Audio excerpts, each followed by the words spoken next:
Chuki. Welcome po sa Tiyuki TV. Sa episode na to, usapang kape naman po tayo. Dahil sa quarantine, malamang sa hindi, mas lumakas ang ating pagkakape. Tulad ni Direk Chuki. Ang kape. Bao. Ang kape ay isang inumin, madalas na isinisilbing mainit, hinahanda mula sa mga nilutong buto ng halamang kape. Ito ay kadalasang iniinom tuwing malamig ang panahon at nagsisilbing pampainit, at kadalasan din ay siyang suki pag may mga proyekto o gawain na dapat pagpuyatan. Dala na din ang taglay nitong caffeine na isang stimulant o sa Tagalog, isang pampalakas o pampasigla, pangontra sa antok, ika nga. Sa panahon ngayon, kung saan lockdown, napakabenta ng kape dahil na din sa isa itong epektibong pamamaraan na pampalipas ng oras sa panahong walang masyadong ginagawa. Ating alamin ang mga posibleng benepisyo mula sa kape. Ito ay mayroong una, caffeine. Alam nyo ba na nakakaalis ng pagod at nakakadagdag ng energy level ang pag-inom ng kape? Ito ay dahil sa stimulant na meron ito, ang caffeine. Pangalawa, sumusunog ng taba. Alam ba ninyo na sa kadalasan ang caffeine ay makikitang sangkap sa halos lahat ng fat-burning supplement? Pangatlo, may esensyal na nutrients. Ang isang tasa ng kape ay nagtataglay ng riboflavin, vitamin B2, pantothenic acid, vitamin B5. Pang-apat, pampababa ng tsansa na magkaroon ng type 2 diabetes. Yan ay kung ang original na kape o brewed coffee ang iinumin nyo. Kung 3-in-1 naman, ay ibang usapan na po yun. Panglima, may protective effect sa liver. Dumako naman tayo sa mga masamang epekto ng kape. Ang sobrang pag-inom ng kape, ayon sa mga pag-aaral, ay maaaring magpataas ng anxiety level ng isang normal na individual, mas lalo na sa may mga pre-existing anxiety disorder. Sa lahat ng bagay, pag inabuso, napapasama. Kaya para safe tayong lahat, hinay-hinay na lang sa pag-inom ng ating paboritong kape.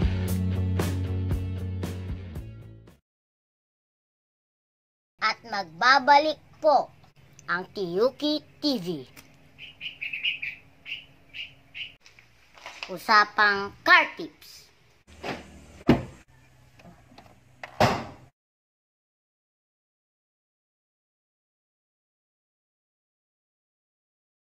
Ugaliin po nating itaas lagi ang windshield wipers ng ating mga sasakyan.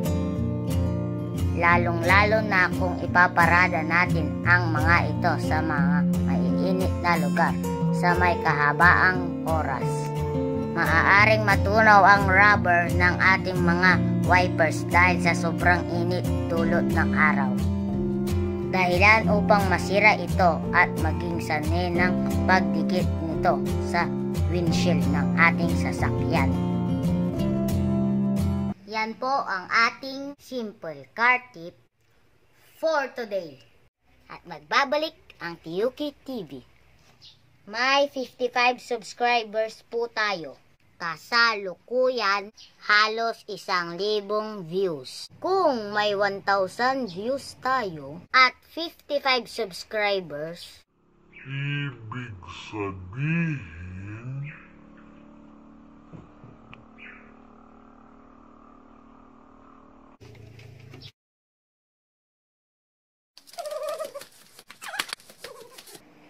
marami sa inyo ang dumadaan lang at hindi nagsusubscribe.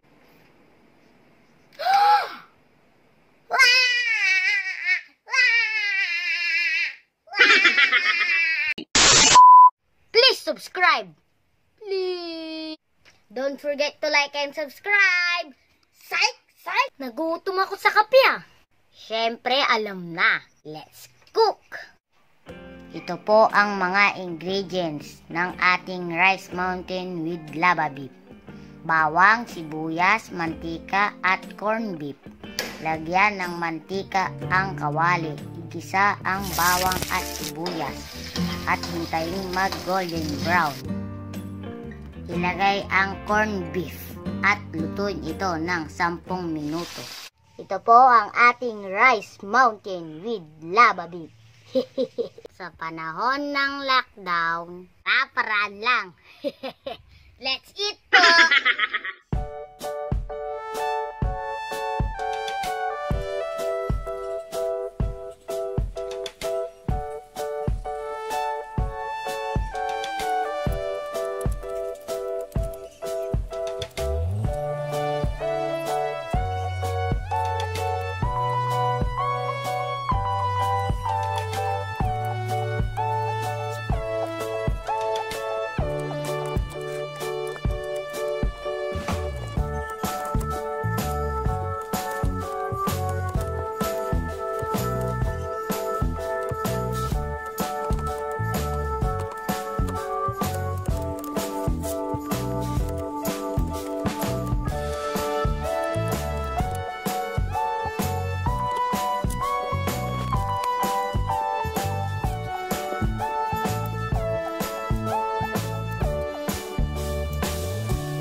Don't forget to like and subscribe. Paalam! Sa kalukuyan. Sa kalukuyan. Sa mga hindi pa po nag-subscribe.